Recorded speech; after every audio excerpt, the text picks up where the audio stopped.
मसीह के बाबरकत उत्तम जलाली मुहीब और खादर बख्श नाम में आज सब मेरी तरफ से, मेरे खानदान चर्च की तरफ से आपको बहुत बहुत सलाम कबूल हो। बुलंद आवाज के साथ कहिएगा, मेरी तरफ से आपको सलाम कबूल हो। खुशी के साथ जवाब दीजिएगा, मेरा सलाम आपको पहुंचे, आपको भी मेरा सलाम पहुंचे। Thank you very much. निकालिएगा, जैसा कि हम मुकाशवा की किताब को स्टडी कर रहे हैं, मुकाशवा की किताब उसके 14वें बाब और उसकी पहली आयत। पिछले संडे हमने 13 बाब को खत्म कर दिया है। काफी साल गुजर गए हैं, काफी साल गुजरे हैं, अब नया चैप्टर शुरू हो चुका है। मुकाशवा की किताब उसका 14वां बाब और उसकी पहली आयत।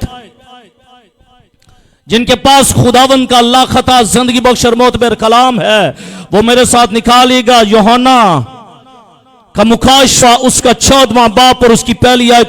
आए खुदावन की आवाज को समाप्त फरमाइएगा। फिर मैंने निगाह की तो क्या देखता हूं कि वो बर्रा सिय्योन के पहाड़ पर खड़ा है। इसका मतलब है कि यह बर्रा उसने पहले भी देखा है, 14वें बाब में फिर देख रहा है कि वो बर्रा सिय्योन के पहाड़ पर खड़ा है और उसके साथ 1,44,000 शख्स हैं जिनके माथे पर उसका और उसके बाप का नाम लिखा हुआ है। खुदा के पाक कलाम के पढ़े सुने और समझे जाने पर खुदा उनकी खास बरकत हो। सब कहेगा आमीन। बुलंद आवाज के साथ कहिए ना, आमीन आमीन। मेरे सिसो, जब हम आमीन कहते हैं तो उसका मतलब है खुदावंद ऐसा ही हो। मेरे सिसो, मुकाशवा की किताब उसके 13वें बाब में हैवान की हुकूमत हमें नजर आती है। हैवान की हुकूमत के बारे में हमने पढ़ा कि हैवान की जो हुकूमत है उसके बारे में देखा कि जो कोई हैवान की प्रस्तिश नहीं करेगा उसको कत्ल कर दिया जाएगा, और जो कोई हैवान की छाप अपने हाथों पर और अपने माथों पर ना लेगा क्या होगा ना, जो प्रस्तिश नहीं करेगा उसको कत्ल कर दिया जाएगा। लेकिन जो छाप नहीं लेगा, जो मोहर नहीं लगवाएगा, उसको कत्ल नहीं किया जाएगा, बल्कि उसके लिए कारोबार के दरवाजों को बंद कर दिया जाएगा। ग्रॉसरी नहीं ले सकेगा, खरीदो फरोख्त नहीं कर सकेगा, बच्चों को स्कूल एडमिशन नहीं करवा सकेगा, कोई चीज खरीद नहीं सकेगा। क्यों? क्योंकि भाई उसने छाप नहीं लगवाई। और मैंने बताया कि बेल्जियम के अंदर इस काम का तजुर्बा शुरू हो चुका है। मेरे अज़ीज़ों, 13वां बाब एक हौलनाक तस्वीर पेश करता है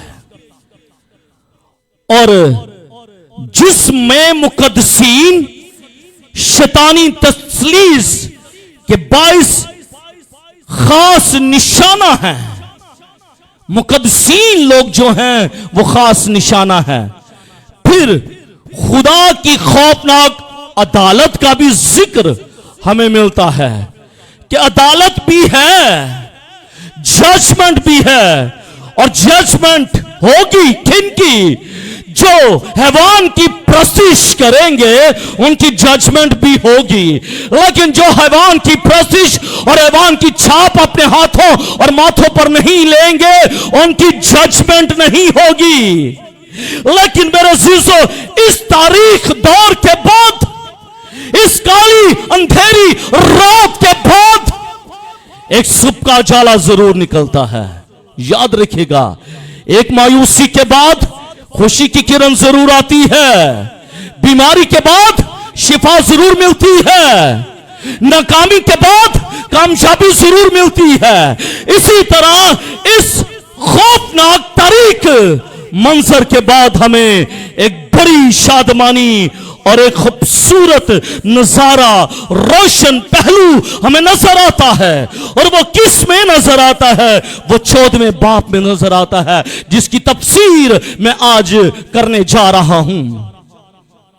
और इस 14वें बाब के अंदर खुदा के बरगजीदा लोग खुदा की प्रस्तिश में मशगूल होंगे। वहां पर हैवान की प्रस्तिश करने वाले लोग जो हैं वो हैवान की प्रस्तिश कर रहे हैं, उनकी जजमेंट होगी, अदालत होगी। लेकिन जैसे ही यूहन्ना आगे बढ़ता है और वो रोया में देखता है, और जब वो रोया में देखता है तो वो बरगजीदा लोगों को देखता है कि बरगजीदा लोग जो हैं वो जिंदा खुदा की प्रस्तिश में महवर हैं और एक नया गीत गा रहे हैं। नया गीत, पुराना गीत नहीं। क्या? पुराना गीत नहीं गा रहे, बल्कि एक नया गीत। जब हम इन्हीं याद को आगे पढ़ेंगे तो हमें मालूम चलेगा कि वो एक नया गीत गा रहे होंगे। कौन? खुदा के बरगजीदा लोग, 1,44,000 लोग वो बर्रे की प्रस्तिश कर रहे होंगे। वो 4 जानदार, 24 बुजुर्ग, 1,44,000 अशखास वो ये कहते होंगे कि बर्रा, ज़बा किया हुआ बर्रा तारीफ, तमजीद, हशमत और बुजुर्गी के लायक है। वो तारीफ कर रहे होंगे बर्रे की, क्योंकि बर्रा वहां पर खड़ा है। ये वो बर्रा है, आगे चलकर हम देखेंगे, जो यूहन्ना ने पहले भी देखा था। लेकिन अभी हम 13वें और 14वें बाब का कंपैरिजन करेंगे, कुछ मुआसना करेंगे, तकाबुल पेश करना चाहता हूं और फिर इसके साथ साथ हम आगे बढ़ेंगे। 13वें बाब में शैतान की प्रस्तिश का नजारा हमें मिलेगा। हमने ऐसे देखा 13वां बाब हमें किसकी प्रस्तिश है? वहां पर हैवान की, शैतान की प्रस्तिश है। लेकिन 14वें बाब में हम देखते हैं कि खुदा की प्रस्तिश के गीत गाए जा रहे हैं, नया गीत गाया जा रहा है। 13वें बाब में मरकजी जो शख्सियत है, सेंट्रल जो पर्सनालिटी है वो हैवान है। लेकिन जैसे 14वें बाब में आते हैं, 14वें बाब में जो सेंट्रल पर्सनालिटी है वो हैवान नहीं बल्कि बर्रा है। वो देखो खुदा का बर्रा, वो बर्रा जो है वो सेंट्रल पर्सनालिटी है। 13वें बाब में जमीन पर गजब नाक हैवान होगा, लेकिन 14वें बाब में खुदा आसमान पर हलीम होकर बैठा हुआ है। 13वें बाब में नकली मजहब होगा, वो नकल करेगा, नकली मजहब होगा, जहली मसीह होगा, झूठा नबी होगा और बदी व बुत प्रस्ती का वो दौर होगा। बदी का दौर होगा, बुत प्रस्ती का दौर होगा, क्योंकि लोग हैवान की प्रस्तिश करेंगे, क्योंकि लोग कारोबार को हासिल करने के लिए छाप लगवा लेंगे। 13वें बाब में हमें यह मिलता है। लेकिन 14वें बाब में सच्चे खुदा की प्रस्तिश होगी, सच्चे खुदा की जो आपके साथ और मेरे साथ वफादार है, उसकी प्रस्तिश होगी। और वो 14वें बाब में उसकी प्रस्तिश हमें नजर आती है। 13वें बाब के अंदर हम देखते हैं कि हैवान की छाप दाहिने हाथ पर, हैवान की छाप माथे पर। लेकिन 14वें बाब में हम देखते हैं कि खुदा की छाप और बरे का नाम माथे पर होगा। इसका मतलब है कि अगर वो काम कर रहा है, अबलीस काम कर रहा है, तो खुदा की कुदरत भी काम करेगी। पहले कौन करता है? पहले कौन? 13वां बाब में कौन है? अबलीस है, शैतान है, हैवान है। वो कर रहा है, वो कर रहा है। लेकिन 14वें बाब में फिर खुदा की सच्ची कुदरत और सच्चा वफादार खुदा की कुदरत हमें नजर आती है। 13वें बाब के अंदर हम देखते हैं कि हैवान की प्रस्तिश करने वालों का इंजाम जो है वो हलाकत है, वो मौत है। लेकिन 14वें बाब के अंदर हम देखते हैं कि खुदा की प्रस्तिश करने वाले जिनका फिदिया दिया जा चुका है, उनका फिदिया हो गया है, उनके लिए मेरे मसीह ने सलीब पर जान दे दी, कफारा हो गया, खरीद लिए गए। और कलाम मुकद्दस में क्या लिखा है? तुम क्या बोलिएगा? बहने बोलिएगा, तुम ना, उससे पहले तुम बछड़े और बकरों के खून से नहीं, बल्कि बेऐब कीमती खून से खरीदे जा चुके हो। और वो कीमती खून मेरे और आपका यीशु मसीह है, जिसके प्रीशियस ब्लड से मैं और आप खरीदे जा चुके हैं। अब हम देखते हैं कि खुदा की परस्तिश करने वालों का फिदिया दिया जा चुका है, कफारा हो चुका है, कफारा हो चुका है, खरीदे जा चुके हैं। अब तुम अपने अपने नहीं रहे, बल्कि कीमत से खरीदे जा चुके हो। और जिनकी कीमत अदा की जाए, जिनकी कीमत अदा की जाए, उनकी अपनी कोई हैसियत नहीं होती, फिर उनका मालिक ही सब कुछ होता है। यूसुफ को भी कीमत देकर खरीदा गया था, गुलाम बनाया गया था, ले लिया गया था, लेकिन उसकी कीमत देकर उसको गुलाम बनाया गया। लेकिन हमारी कीमत जब अदा हुई, यीशु मसीह ने हमारी कीमत अदा की, हमें गुलाम नहीं बल्कि क्या, बेटे और बेटियां बना लिया है। हम अब गुलाम नहीं बल्कि कीमत से खरीदे उसके बेटे और बेटियां हैं। हालेलुया, हम कीमत से खरीदे जा चुके हैं। और 13वें बाब में हम देखते हैं कि हैवान के पीछे चलने वाले, और 14वें बाब में हम देखते हैं कि बर्रे के पीछे चलने वाले लोग भी हैं। अगर 13वें बाब में हैवान के पीछे चलने वाले लोग हैं, तो 14वें बाब में खुदा के पीछे चलने वाले लोग भी हैं। और आखिरी बात तकाबुल पेश करने के साथ ही मैं इसको क्लोज करूंगा, और वो ये है कि हैवान का जो अदद है वो 666 है, जो इंसान का अदद है।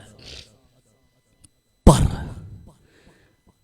14वें बाब में 1,44,000 का अदद जो खुदा की ममूरी और फजल और खूबसूरती की अक्कासी करता है, यह है उसका अदद। उसका फजल तेरे लिए काफी है, उसका फजल तेरे लिए काफी है।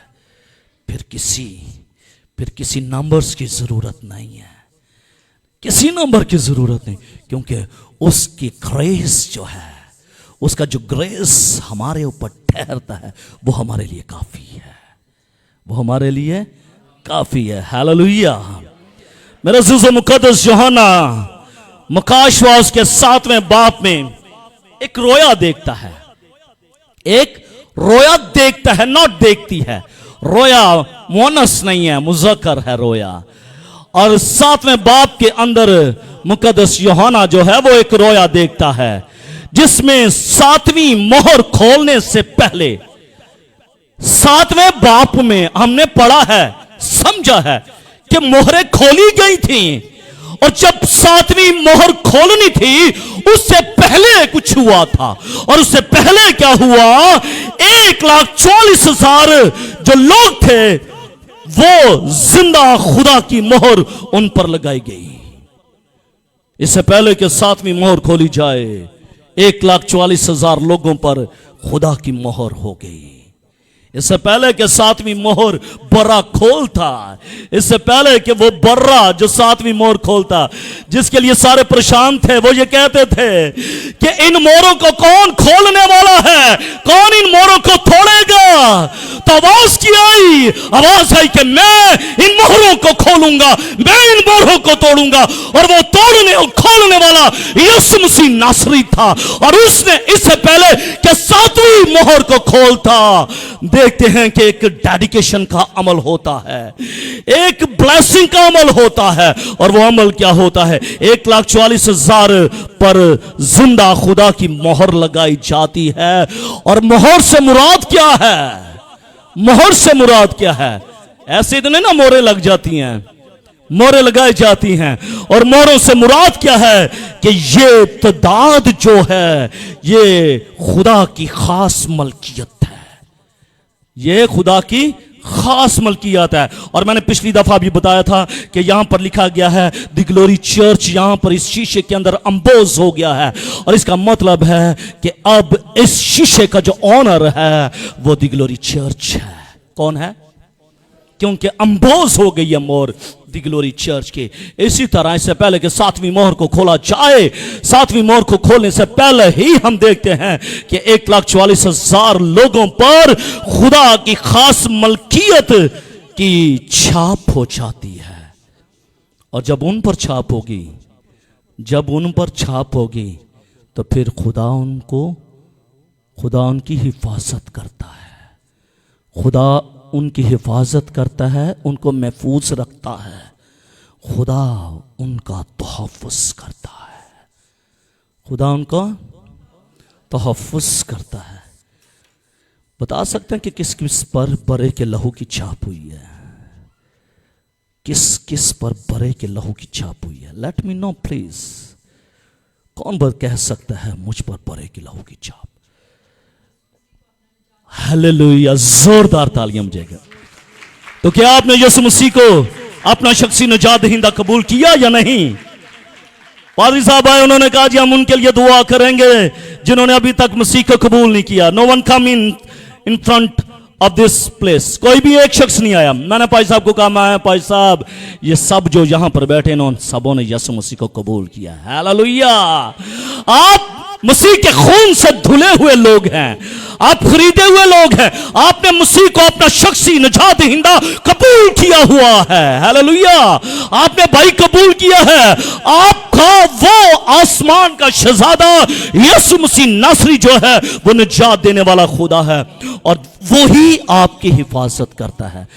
जिनको बरे के लहू की छाप हो जाती है, खुदा उनको महफूज रखता है, खुदा उनकी हिफाजत करता है, खुदा उनका तहफ़्फ़ुज़ करता है, क्योंकि उन जिंदगियों पर बरे के लहू की छाप हो जाती है। आमीन।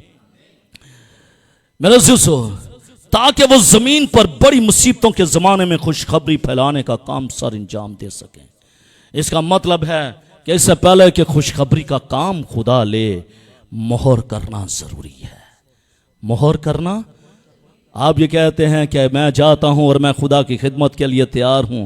आजकल तो ये अलमिया हो चुका है। I am very sad. मुझे कहना नहीं चाहिए, क्योंकि अभी दुनिया भर के लोग मुझे देख रहे हैं इंटरनेट पर। लेकिन माजरत के साथ, माफ़ी के साथ ये कहना चाहता हूं कि आज जिनको दुआ करनी आ जाती है वो कहते हैं ऐसे तो पादरियाँ जी, वो हम क्या कहते हैं, पादरी हम तो। क्या आप पर मोहर हुई है? याद रखिएगा, स्पिरिट्स को जानना है ना, देखना है। कलाम क्या कहते हैं, उनके फलों से जानो। दरख्त अपने फलों से जाना चाहता है। कितना प्यारा है ये, बड़ा खूबसूरत है, लेकिन है आर्टिफिशियल। इसको फल नहीं लग सकते। है क्या? आर्टिफिशियल है। कुछ पास्टर्स भी आर्टिफिशियल होते हैं, फल नहीं होता, फल नहीं होता। लेकिन क्या कहते हैं, हमें पानी डाल दो, हमें पानी डालो। ओ भाई, इसमें पानी डालेंगे फ़ायदा क्या होगा? कोई होगा बता दें मुझे, बताएं मुझे। इसको पानी देते हैं, पूरा महीना देता हूँ मैं, इसको कुछ फ़ायदा होगा? नहीं भाई, ये तो आर्टिफिशियल है, ये आर्टिफिशियल है। आर्टिफिशियल के पास जिंदगी नहीं होती है। इसका मतलब ये मुझे कह रहा है कि पैसा मुझे पानी भी दिया करे, मुझे खाद भी डाला करें। हैं भाई, मैं इसको तुझे पानी भी दे दूंगा, खाद भी डाल दूंगा, बढ़ सकेगा तू नहीं बढ़ सकेगा, क्योंकि तेरे पास जिंदगी नहीं है, तेरे पास जिंदगी नहीं है। जिनके पास जिंदगी होती है ना, सच्चाई, ट्रुथ क्या है, सूरज चमकता है। बताने की, कहने की जरूरत है? बोलिएगा, बताने कहने की जरूरत है? मैंने पूछ लिया मकसूद कामल साहब से, उस्ताद मोहतरम रईसुल उस्ताद से मैंने पूछ लिया। मैंने कहा sir, what is the meaning of truth? तो उन्होंने जवाब दिया, सच्चाई वो है जो मुंह से ना बोले। सच्चाई वो है जो मुंह से ना बोले। सच्चाई खुद नजर आती है, सच्चाई खुद नजर आती है। जो वाकई हकीकी दरख्त होता है, उसको कहने की ज़रूरत नहीं पड़ती है कि मुझे पानी दो, मुझे खाद डालो ना। फिर गार्डनर उसको खुद पानी भी डालता है और खाद भी डालता है। जो जेन्युइन खुदा के बरगज़िदा लोग, खुदा के खादमीन होते हैं, उनको जरूरत नहीं पड़ती कि गिव मी टाइथ, मुझे टाइथ दें, कहने की जरूरत नहीं पड़ती कि मुझे टाइथ दें। लोग खुद देते हैं, लोग खुद पेश करते हैं। भाई साहब ये लीजिएगा, घरों में आकर देते हैं, घर में ताला लगाओ, पड़ोसियों के घर में दे जाते हैं, पारी साहब को कित दे दीजिएगा और लिखवा दीजिएगा कि मैंने टाइथ दी है। लोग आपके पीछे पीछे जाएं आपको हदिये नजराने देने के लिए, लोगों को कहना ना पड़े कि मैं आपके लिए दुआ करता हूं मुझे टाइथ दें। जरूरत क्या है भाई? जरूरत नहीं है। अगर वाकई तू खुदा का खादिम है, रियल खुदा का खादिम है, खुदा तेरी तमाम तर जरूरतों को पूरा करेगा। आमीन। लेकिन अगर तू है ये आर्टिफिशियल, तो फिर तो तुझे वाकई पानी देना पड़ेगा ना, इस नियत से कि शायद कभी ना कभी फल आ जाए। याद है मैंने आपको एक दफा बताया था कि मैं लाहौर में गया था और मैंने उस बाबा जी को कहा, बाबा जी ये समझ रहे थे कि हम पादरी साहब को कुछ देते हैं तो पादरी साहब का घर चलता है। तो मैंने उनको कहा था, बुजुर्गों याद रखिएगा, आपके दिए हुए हदियों से हमारा चूल्हा कभी नहीं चल सकता, क्योंकि शायद हमारा जो चूल्हा है वो आपके चूल्हे से बहुत ज्यादा कीमती है। हमारे घर के चूल्हे पर जो कुछ बनता है वो शायद नायाब है, शायद नायाब है, अच्छा सब कुछ है। यह हकीकत है, यही हकीकत है। खुदा अपने लोगों को कसरत की बरकत देता है, इसमें कोई शक नहीं। मैंने अपने तजुर्बे से देखा है, मैंने तजुर्बे से देखा है, मैंने अपने तजुर्बे से देखा है। मुझे खुदा ने कहा छोड़ दे काम, मैंने छोड़ दिया काम, मैंने इबादत को शुरू करवा दिया। जब इबादत को शुरू किया तो 140 रुपए हदिया हुआ। मैंने कहा खुदा गुड, 40,000 को छोड़ा, 140 रुपए का हदिया हुआ। लेकिन उस 140 रुपए के हदिये पर कसरत की बरकत थी, और इतनी बरकत कि आज समेटी नहीं गई है। आमीन। आज समेटी नहीं जा रही, इतनी बरकत है। खुदावन का शुक्र है, खुदावन का शुक्र है, कहना नहीं पड़ता, लोग खुद देते हैं। हालेलुया। जिन पर मोहर हो गई उनकी खुदा हिफाजत करता है, उनको खुदा महफूज रखता है, उनको खुदा सलामती बख्शता है। लेकिन देखना यह है कि क्या आप पर मोहर हुई है या फिर नहीं, आप पर स्टैंप हुई है या नहीं। भाई अगर इस पर स्टैंप ना हुई हो, अगर इस पर स्टैंप ना हुई हो तो मान लीजिए इसका मैं बाहर रखूं ना, इसको बाहर रखूं, ले जाएंगे। लेकिन जब देखते हैं ना इस पर लिखा है द ग्लोरी चर्च इंपोज हो गया, लोग डरते हैं, लोग डरते हैं, कहते हैं भाई कोड़ पाइएगा। क्या कहते हैं? कोड़ पाइएगा, इन्होंने नहीं हाथ लाना। ऐसा ही है, याद रखिएगा, यह है अंबोस की कुदरत और ताकत। और मेरे अज़ीज़ों, मुकाशवा 14वें बाप में वो ग्रोह यस्सु के साथ आसमानी सयून पर खड़ा एक नया गीत गा रहा है। आसमानी सयून पर एक नया गीत गा रहा है। लेकिन सबसे पहले हम बर्रे को देखेंगे, लैम को देखेंगे। और मेरा टॉपिक है the lamb standing in victory. बर्रा फतह में खड़ा है। बर्रा वैसे ही नहीं खड़ा, बर्रा वैसे ही नहीं जी खड़ा खलोता है ना, बर्रा फतह में खड़ा। नदीम भाई कह रहे थे हम खड़े होकर करें, तो खड़े होने से मुराद क्या है कि वी आर विक्ट्री, हम फाते हैं, हम फाते हैं। जब मैं और आप खड़े हो जाते हैं तो ये इस बात का ऐलान होता है कि वी आर विक्ट्री, हम फाते हैं, हम फाते लोग हैं। फाते हमें रब्बुल फौज का नाम हमें फाते बनाता है। और इसी तरह इस बर्रे को भी फाते बनाया है रब्बुल फौज ने। आमीन। मेरा अज़ीज़ों, मुक़द्दस यूहन्ना सबसे पहले बर्रे को देखता है। देखिएगा, आयत को पढ़ लीजिएगा। फिर मैंने निगाह की तो क्या देखता हूं कि वो बर्रा, इसका मतलब है कि सबसे पहले वो क्या देखता है? यूहन्ना क्या देखता है? बर्रा देखता है।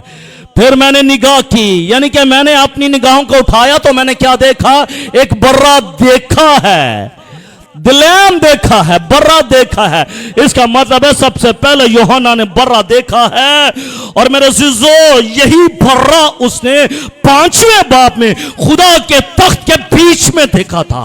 तख्त है 5वें बाब में, हम देखते हैं कि खुदा जुलजलाल का तख्त है, 4 जानदार है, 24 बुजुर्ग हैं, 1,44,000 अशखास हैं, और उन तख्तों के दरमियान में उसने बर्रे का तख्त देखा है।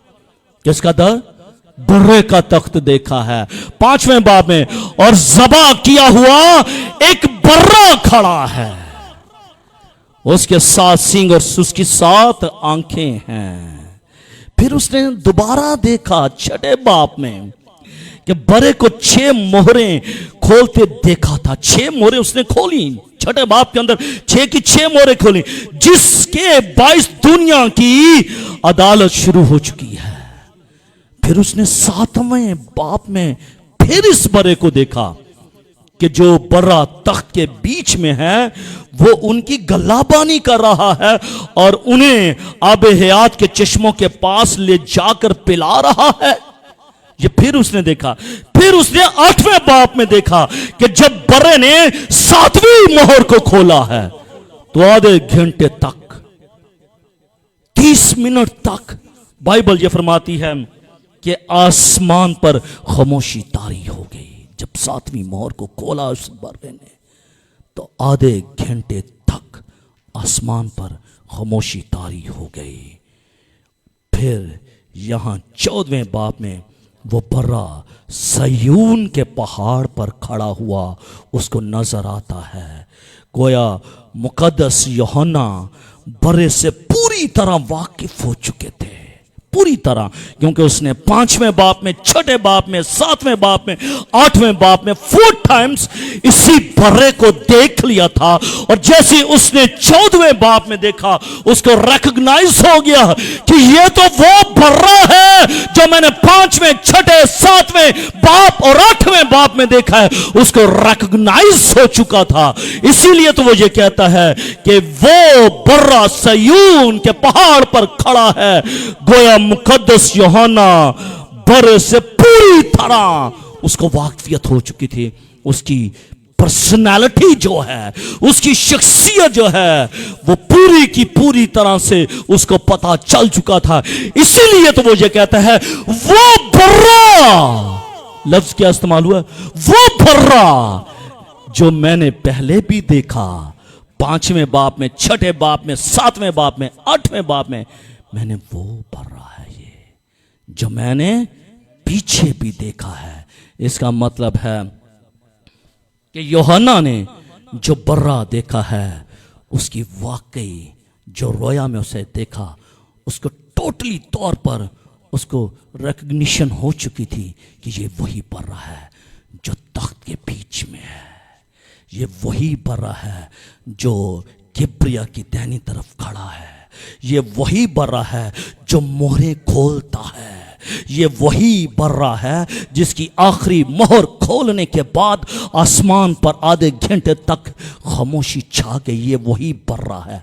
इसका मतलब है आप 1 दफ़ा देखेंगे, 2 दफ़ा देखेंगे, 3 दफ़ा देखेंगे, फिर आपको चेहरे की शनाख्त हो जाएगी, आपको पता चल जाएगा कि ये कौन है। ऐसा ही है। इसका मतलब यूहन्ना को भी रिकॉग्नाइज हो चुका था। बर्रे को देखने से यूहन्ना रसूल की जरूर जान में जान आ गई थी। क्यों जान में जान आ गई? वजह क्या थी? क्योंकि उसने डिस्ट्रक्शन को देखा था, उसने तबाही को देखा था, उसने लोगों की अमवात को देखा था, उसने देखा था कि लोग हैवान की छाप ले रहे हैं, उसने देखा था कि लोग इस हैवान की प्रस्तिश न करने से वो कत्ल हो रहे हैं। उसने अपने चारों तरफ डिस्ट्रक्शन, डिस्ट्रक्शन और डिस्ट्रक्शन ही देखी थी। इसलिए वो थोड़ा सा परेशान भी था। और जैसे ही उसने बर्रे को देखा उसकी जान में जान आ गई। उसने कहा शुक्र है खुदा, शुक्र है खुदा। ये इसी तरह है कि जब स्तेफनस को संसार किया जा रहा था, पत्थरों से मारा जा रहा था, पत्थरों से उसकी जान को लिया जा रहा था, पत्थरों से। इससे पहले कि उसकी रूह उसके बदन ईमान से रुखसत हो जाती, रहलत फरमा जाती, गुजर जाती, पिछड़ जाती, उससे पहले वो रोया में देखता है कि आसमान खुल चुका है और बर्रा जो बाप की दाहिनी तरफ बैठा हुआ है वो देखता है कि वो खड़ा हो गया है, और जब वो खड़े देखता है तो वो देखता यह है कि उसने उसकी जो स्पिरिट थी उसको वेलकम कर लिया। और फिर उसकी जान में जान आ गई कि मेरी स्पिरिट जो है वो खुदा के हाथों में है।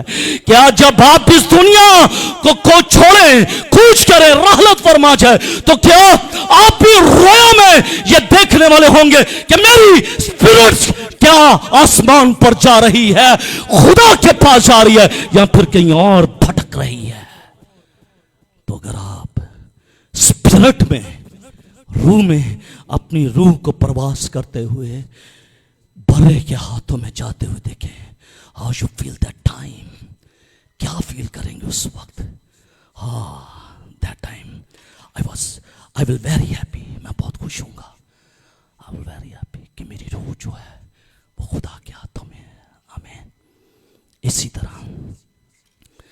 तरह सदरक, मिशक और अब्दुलनजो की भट्टी में डाले गए तो खुदा ने सिर्फ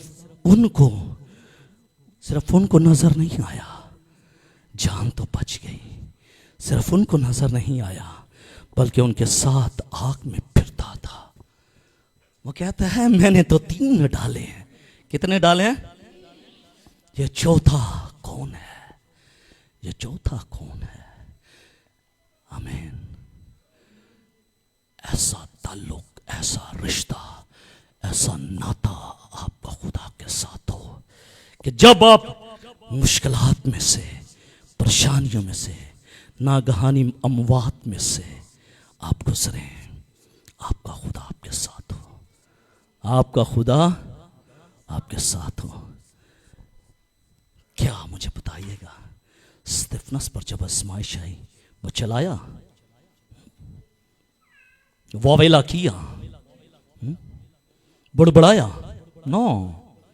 याद रखिएगा, ईमानदार की जिंदगी में आजमाइशों का होना, ईमानदारों की जिंदगी में आजमाइशों का होना, और जिसकी जिंदगी में आजमाइश ही नहीं है, जिसकी जिंदगी में आजमाइश ही नहीं, क्यों बहन नौरीन? जिसकी जिंदगी में आजमाइश नहीं, क्यों बहन जी? बहन जी आपके साथ क्यों? जिनकी जिंदगी में आजमाइश नहीं, जिन ईमानदारों की जिंदगी में आजमाइश नहीं है, वो खाली है। ईमानदार की जिंदगी में हमेशा आजमाइशों का होना जरूर है, और जब आजमाइशें होना मजा फिर है लाइफ का। याद रखिएगा, ईमानदार की जिंदगी में आजमाइशें आती हैं। अब इसको ईमानदार बना देते हैं। ईमानदार की जिंदगी में आजमाइशें आती हैं, गैर ईमानदार की भी जिंदगी में आजमाइशें आती हैं। याद रखिएगा,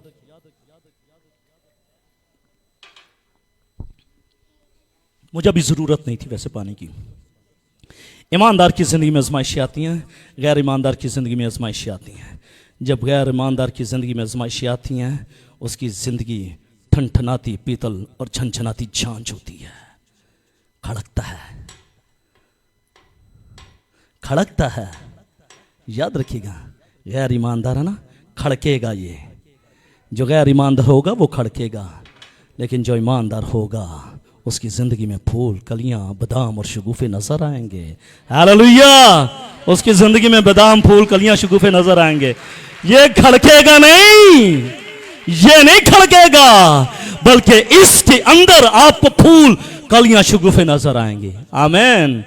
इसी तरह सदरक, मिशक और अब्दुलनजो की जिंदगी में जब आजमाइश आती है तो वो ये नहीं कहते हैं खुदा हमारे साथ क्या हुआ, हमें आग की भट्टी में डाल दिया गया, तूने क्या किया, हम तो तेरी प्रस्तुति करने वाले लोग ना।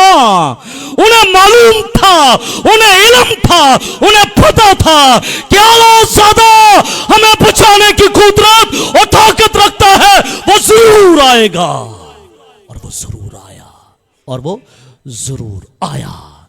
लेकिन अगर स्तिफनस की जिंदगी में,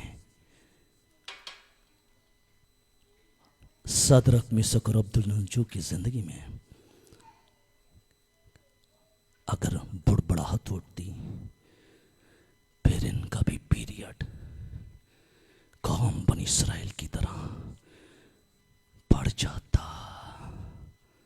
हाँ, उनका भी बढ़ गया। कितने साल लग गए? कितने? 40 साल लग गए। कभी गूगल पर देखिएगा सफर कितना हुआ है। और यहां से मिस्र ऐसे डायरेक्ट जाना था उन्होंने, ऐसे ऊपर से। जब मैंने मैप को देखा, यहां से निकाला खुदा ने, यहां फिर यहां, फिर यहां, फिर वापस यहां, फिर यहां, फिर यहां, फिर वापस वहां। यहां पहुंचने नहीं दिया, यहां पहुंच नहीं दिया। खटखटा रहे थे, बोल रहे थे, आवाज आ रही थी, तू हमें मरने के लिए यहां पर ले आया है क्या? मिस्र में कब्रें ना थी? बोलो भाई। जो इंसान बोलता है ना, जो इंसान बोलता है, होता क्या है? अपनी आजमाइश के अयाम को बढ़ा लेता है, अपनी आजमाइश के अयाम को बढ़ा लेता है। इसलिए जब आजमाइश आए एक ईमानदार पर, नदीम भाई आपसे लेकर वहां तक, एंड तक, भाभी जी तक। भाभी जी के साथ कौन है? रोशनी ने, Mrs Haroon. God bless you, खुदावंद आपको बरकत दे। हालेलुया। नदीम भाई से लेकर मिसिस हरून तक, याद रखिएगा, जब आपकी जिंदगी में आजमाइश आए, don't speak on other person, don't speak on other person. किसी दूसरे शख्स पर ना बुड़बड़ाना। खामोश रह को तो देख, तेरी आजमाइश के दिन घट जाएंगे। हालेलुया। तेरी आजमाइश के दिन घट जाएंगे, लेकिन अगर तूने बुड़बड़ाना शुरू कर दिया तो कौम बनी इसराइल की तरह तेरी भी आजमाइश बढ़ती जाएगी। याद रखिएगा। मेरे अज़ीज़ों, एक और बात इसी में करना चाहता हूं, इसी में करना चाहता हूं। याद रखिएगा, जब खुदावन के लोग उसके नाम की खातिर सताए जाते हैं, आजमाइशों की बात हो रही है ना, जब खुदावन के लोग, खुदावन के लोग, हैवान की छाप लेने वाले लोगों की बात नहीं हो रही, जब खुदावन के लोग उसके नाम की खातिर सताए जाते हैं, तो फिर वो नहीं सताए जाते सिर्फ। नदीम साहब, सिर्फ आप ही नहीं सताए जाएंगे। मिसेस अरुण, सिर्फ आप ही नहीं सताई जाएंगी। याद रखिएगा, कलाम मुकद्दस में क्या लिखा है? साउल, साउल तो मुझे क्यों सताता है? यीशु मसीह ने क्या कहा था? साउल, साउल तो मुझे क्यों सताता है? साउल किसको सताता था? खुदा के लोगों को, कलीसिया को मारता था, पीटता था, कत्ल करता था। लेकिन उसने तो लोगों को सताया, लोगों को मारा, लेकिन यीशु मसीह कहता है, साउल, साउल तो मुझे क्यों सताता है? खुदा उससे कहता है, साउल, साउल तो मुझे क्यों सताता है? इसका मतलब है कि जब एक ईमानदार की जिंदगी में आजमाइशें आती हैं, और जिसके वसीले से आती हैं, फिर खुदा उसको जरूर ये कहता है, साउल, साउल तू मुझे क्यों सताता है? फिर आप उसके ईमानदार लोगों को नहीं, फिर आप मसीह को, खुदा को सता रहे हैं। ओके, फिर हम उसको सताते हैं। इसलिए अगर आपकी जिंदगी में आजमाइश आ जाए, यू हैव टू क्वाइट, खामोश होना है। दूसरा, जो जिसके वसीले से आजमाइश आई है, फिर खुदा और उसका काम है। आमीन। दूसरी बात को है सयून। पहली चीज हमने देखी बाइबल मुकद्दस में से, फिर मैंने निगाह की तो क्या देखता हूं कि वो बर्रा आगे सयून के पहाड़ पर खड़ा है। बड़ा काम पर खड़ा है, सयून के पहाड़ पर खड़ा है। अब देखते हैं, सयून के पहाड़ की तरफ चलते हैं।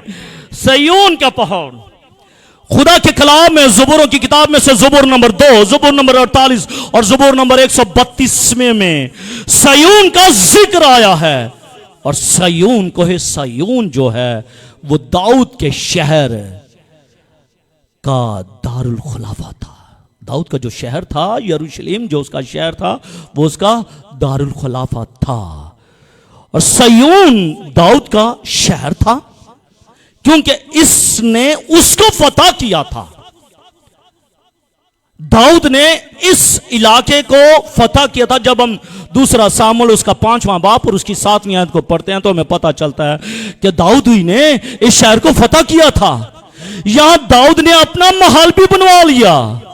भाई फतह किया था ना, तो जब फतह किया है तो घर तो बनना था ना भाई, वो जगह उसकी थी ना, हुक्मरान वो था, और जब हुक्मरान वो था तो फिर उसने घर भी तो बनवाना था कि नहीं वहां पर।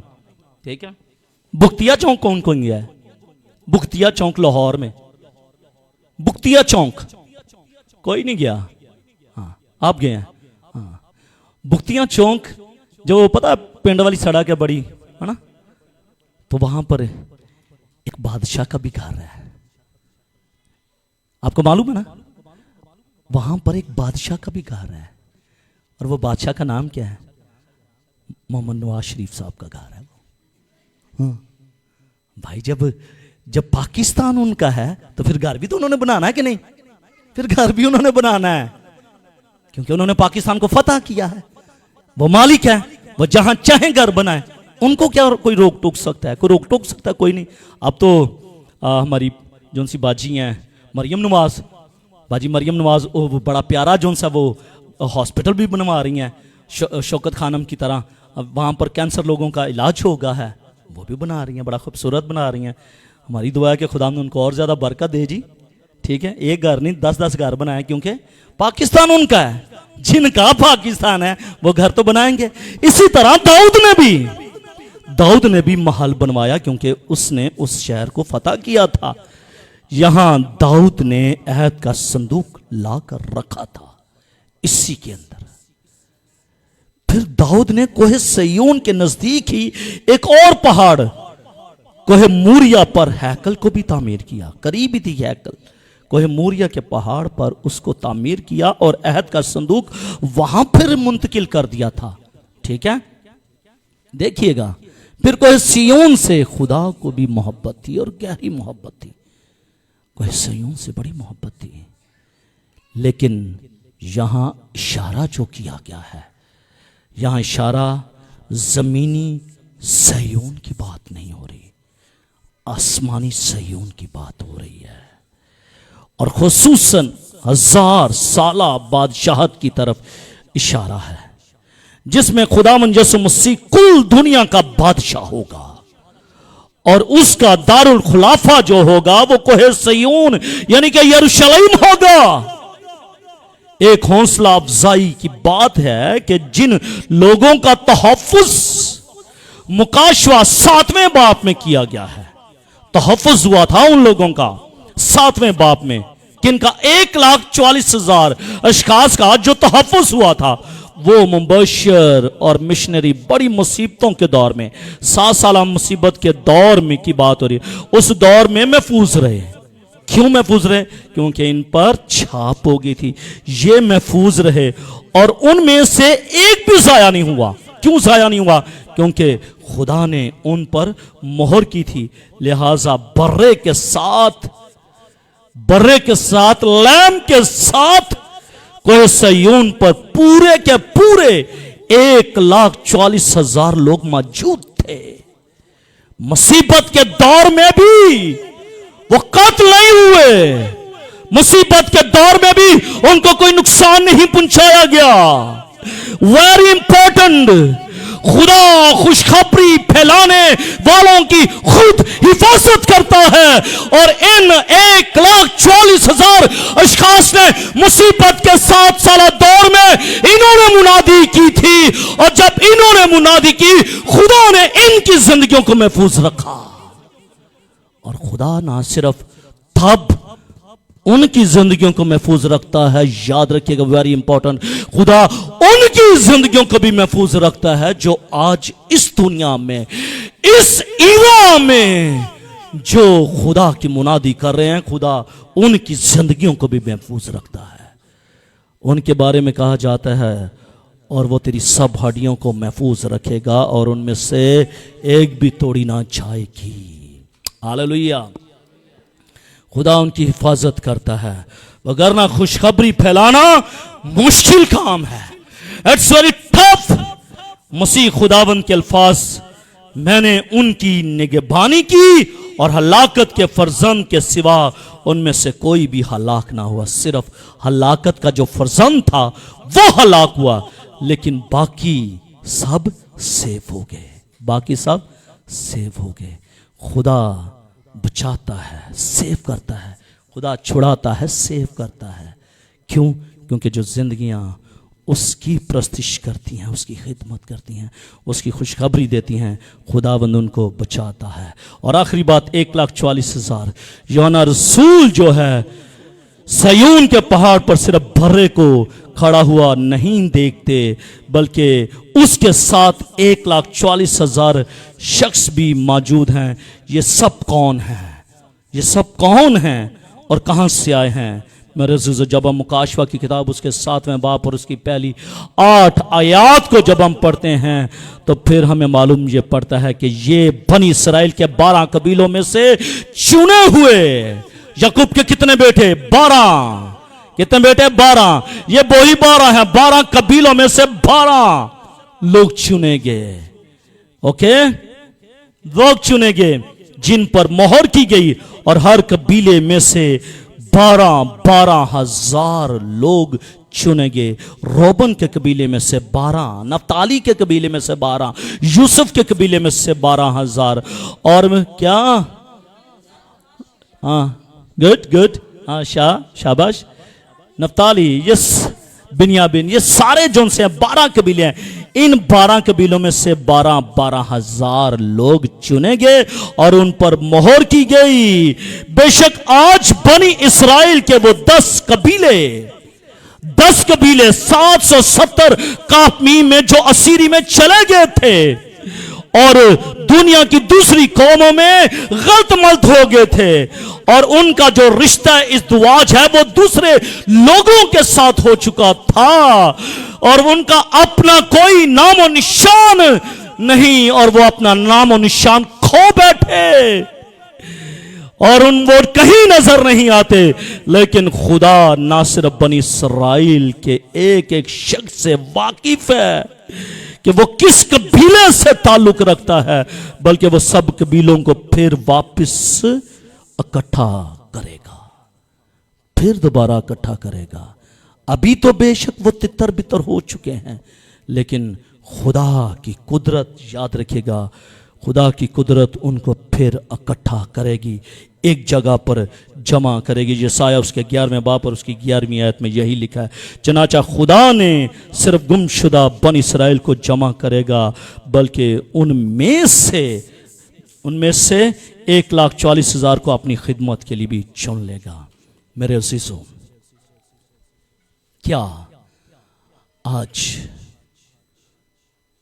जरूरत नहीं कि जिस तरह वो तितर बितर हो चुके हैं, मालूम नहीं वो कहां गलत मलत हो चुके हैं, खुदा उनको वापस लेकर आएगा। है बरगश्ता फरजंदो लौट आओ, मैं तुम्हारी बगरश्ती का चारा करूंगा। मेरे सिसो, खुदा इन 1,40,000 लोगों को वापस लेकर आएगा और उनको अपनी खिदमत के लिए सेपरेट कर देगा, मोहर कर देगा। क्या मैं और आप भी बुलाए हुए लोग हैं? क्या मैं और आप बरकसीदा लोग हैं? क्या मैं और आप उसकी मोहर के नीचे हैं या फिर नहीं? You have to think about.